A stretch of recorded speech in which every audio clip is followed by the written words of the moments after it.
hace 13.700 millones de años, el universo era menor que la parte más ínfima de un átomo. Increíblemente pequeño. Después, algo ocurrió.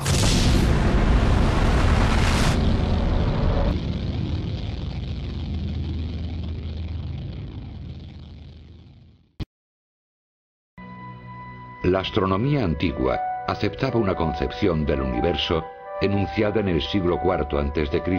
por el filósofo griego Aristóteles, quien imaginó la Tierra en el centro del universo. El esquema de Ptolomeo predecía con exactitud el comportamiento futuro de los planetas. A Copérnico le desconcertaba la compleja mecánica celeste de Ptolomeo. Quitó la Tierra del centro del sistema solar y la sustituyó por el Sol como elemento central. Kepler mejoró el esquema de Copérnico con la hipótesis de que los planetas no viajaban en círculos perfectos, sino en elipses alrededor del Sol. Galileo Galilei estudiaría las teorías de Copérnico y Kepler, según las que el Sol era el centro del sistema solar. Lo hizo mediante un nuevo instrumento que cambiaría el curso de la historia.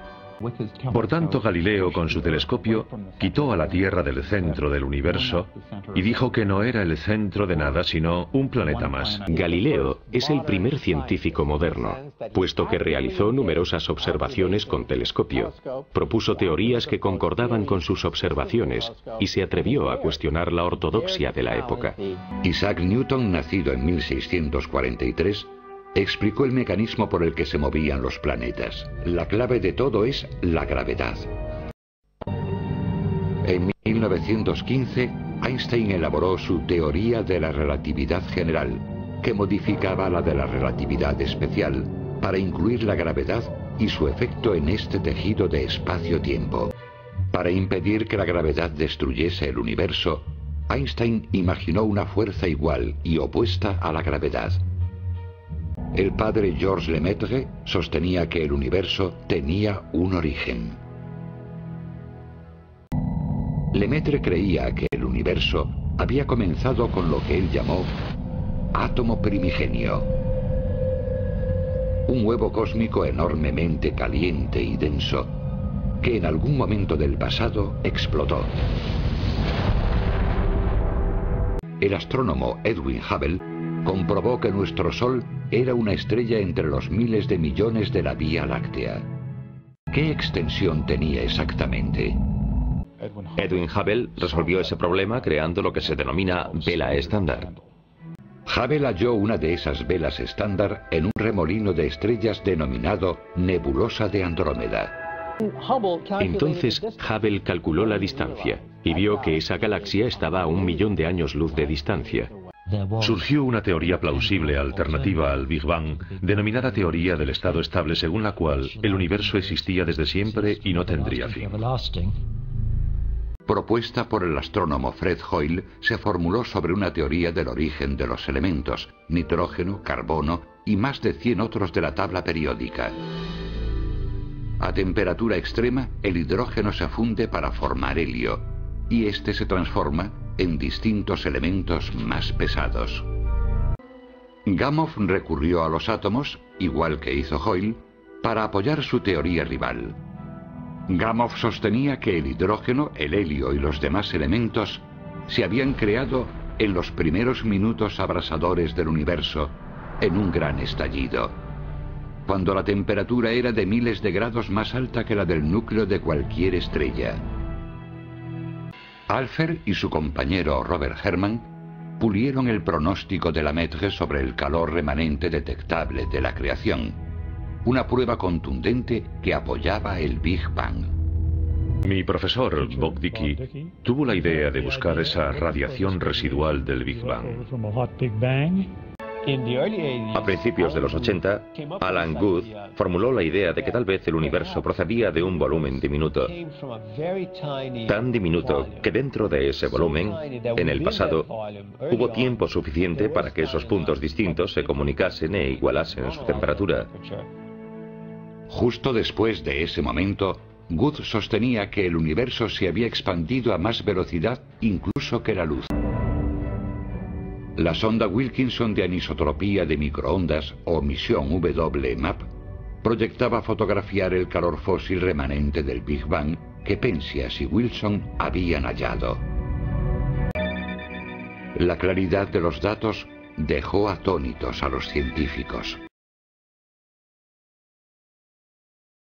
Menos de una milmillonésima de segundo tras el Big Bang, se formó una burbuja mucho menor que una fracción de un átomo. Esto es el universo. Es increíblemente pequeño y está enormemente caliente.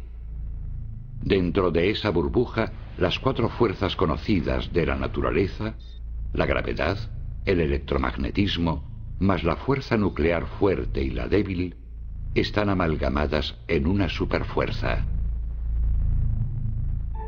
De pronto la gravedad se separa de la superfuerza cuando el universo se expande. A medida que el universo se expande, se enfría, lo cual libera un estallido de energía, disparando la hiperinflación del universo formulada por Alan Guth. Esta inflación atrapa la uniformidad del universo captada por el satélite WMAP. El universo aún tiene menos de un segundo de vida cuando la superfuerza se divide en las distintas fuerzas de la naturaleza. Poco más de 3 minutos después del Big Bang, la temperatura del universo ha descendido a solo 555.537 grados centígrados, lo bastante frío para que se forme un núcleo atómico. Se forma el hidrógeno. Algunos átomos de hidrógeno se funden para formar helio, tal como proponían Gamow y Alpher. 380.000 años después, la luz viaja a través de la oscuridad. El estallido de radiación que Penzias y Wilson hallaron ocurre ahora.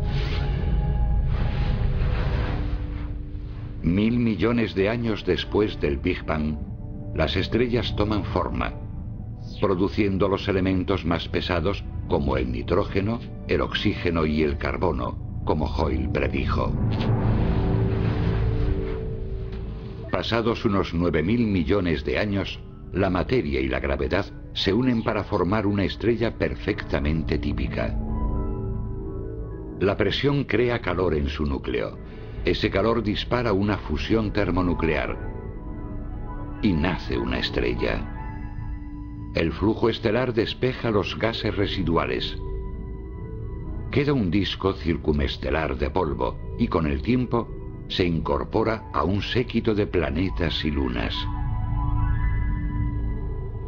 Uno de esos cúmulos de polvo estelar, tras ser bombardeado durante eones por fragmentos residuales sonoros, adquiere suficiente temperatura para permitir que se forme agua en la atmósfera.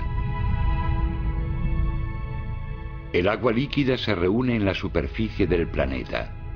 Bajo el agua, unas misteriosas reacciones químicas acaban originando la vida. 13.700 millones de años después del Big Bang, nuestro universo ahora tiene 156.000 millones de años luz de diámetro. El cielo está lleno de estrellas. Nuestro sistema solar tiene 8 planetas más o menos. El tercer planeta está casi cubierto de formas de vida basadas en el carbono. Algunas empiezan a comprender lo pequeñas que son respecto al gran orden del universo. El ver que las propias moléculas que forman nuestro cuerpo, que los átomos que forman las moléculas son rastreables hasta el crisol, que en un tiempo fueron los núcleos de las estrellas masivas, que expulsaron sus vísceras químicamente ricas a la galaxia, enriqueciendo las inmaculadas nubes de gas con la química de la vida, y que por tanto todos estamos ligados unos a otros biológicamente, a la Tierra químicamente y al resto del universo atómicamente, es algo estupendo. Me hace sonreír. Y después de todo eso me siento importante. No porque seamos mejores que el universo, sino por ser parte de él. Estamos en el universo y el universo está en nosotros.